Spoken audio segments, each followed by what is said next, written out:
கீழே பார்த்தீங்கன்னா கார்பெட்டில் இந்த மாதிரி ஸ்ட்ரெயின்ஸ் இருக்குது.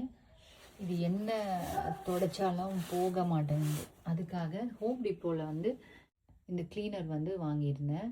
ஃபாலெக்ஸ் அப்படின்னு சொல்லிட்டு இன்ஸ்டன்ட் கார்பெட் ஸ்பாட் ரிமூவர் அப்படின்ட்டு. சும்மா லேசாக கொஞ்சம் ஸ்ப்ரே பண்ணிக்கோங்க. ஒரு 2-3 நிமிஷம் பொறுத்து. சாதாரண வெட்டு டிஷ்யூ கூட இல்லை, வெறும் பிளைன் டிஷ்யூ தான் அது.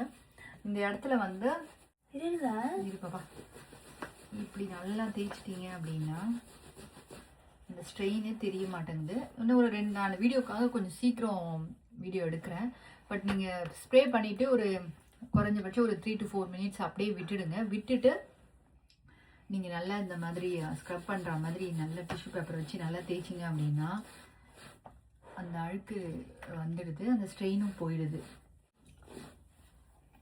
நீ எதுக்கு இங்கே வந்தீங்க? நான் வீடியோ எடுக்கிற இடத்துல ஹோம்ஒர்க் எங்கே வந்து உட்காந்து அம்மா ஒரு 2 நிமிஷம் தான் இங்கே உட்காருவேன், நான் வெளியே போயிடுவேன். வெளியே போகலாவா? பார்த்து